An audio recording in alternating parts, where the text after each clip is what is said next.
I think these are really, really important when it comes to trying to stay on your your health, diet, journey, whatever. And if you start to fall off, to get yourself back on quickly. And the first thing is that I think it's really, really important to have a very good why. And when I say that, I don't mean just like my why is because I need to lose 50 pounds. That doesn't work. It may work a little bit and it might work for some. What has been tested and true to work, proven, I guess, to work is having a why that is really, really important to you and that you don't fully ever get to the point of it's not like a goal where like, okay, I accomplished that and now what, right? So for me, this has been my why. And I have to go back to like I was very overweight, had a lot of health issues. I didn't feel like so I was in my upper 40s and I didn't feel like I was going to live much longer. I had younger kids and so forth. And so my why became that I wanted to watch my kids grow up, graduate from high school, if they go to college, graduate from college, get married, have kids of their own, so I'd have grandkids, and also live a nice long life with my wife and be able to do things, especially as I get into retirement age, where I was healthy enough to actually do those things. I know that's kind of a bit of a long why, but it really means something. And no matter how good I feel, I still have that why. Like I'm still reaching for it, right? So that's really important that you have something that you can continue to reach for. And I think that with that, the the best thing to say is that it's not really a goal. It's beyond a goal, and you continue to strive for it, and you remind yourself of that why every day, especially if you're hitting situations where you're craving foods, or let's say the holidays are coming up, and like in this case Easter is coming up, and maybe like let's say you're going to wake up in the morning and that day you're going to a party, and you know that there's going to be temptations that morning. Literally, out to yourself out loud, remind yourself of your why. And when you remind yourself out loud, it's even that more powerful to you. So that's my first big tip.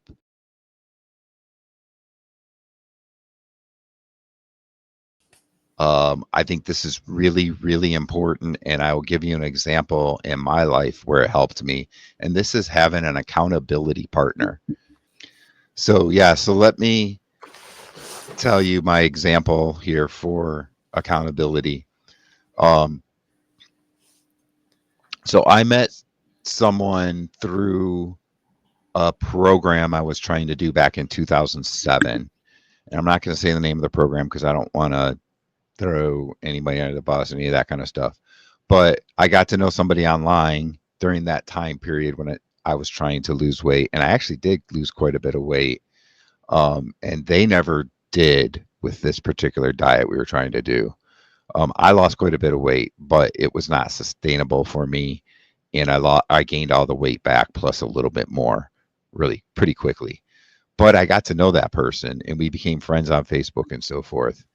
And when I started doing Carnivore, we were kind of talking, and we kind of made an accountability team for each other. So what we ended up doing was we created our own private Facebook group that was just the two of us. And every day we posted what we ate, the time of day that we ate, and if we did any exercise activity or whatever. And that really helped me because, believe it or not, part of it was I have to post this for, I'll just say his first name because nobody will know from that. His name was Pete. So I have to post this for Pete to see. And when I post this, if I eat, I'm supposed to be doing a carnivore diet. If I eat 3 pieces of pizza, he's going to see that and know I was not doing the carnivore diet like I should have been, right? So that helped to keep me accountable. And the other piece of it is we would just talk back and forth. There was some texting we did too, but it was a lot within the Facebook group or Messenger and just trying to keep each other motivated. So when you have an accountability partner, it really helps. And it doesn't have to be somebody that you see in person. That's a good example of somebody with all the social media that we have that you can do through social media and so forth. Um, Now, it doesn't mean you have to do exactly like how we did it or anything, but that's a very good way to get yourself going.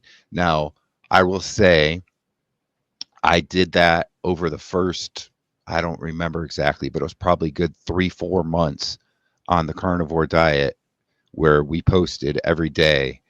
And we kind of got to the point where I slacked off a little bit with my posting after that.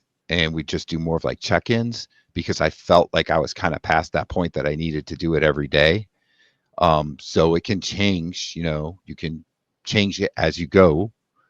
But that's what worked for me early on was having that accountability partner that I talked with every day, basically, even though we didn't really necessarily talk that much, but just through posts and so forth.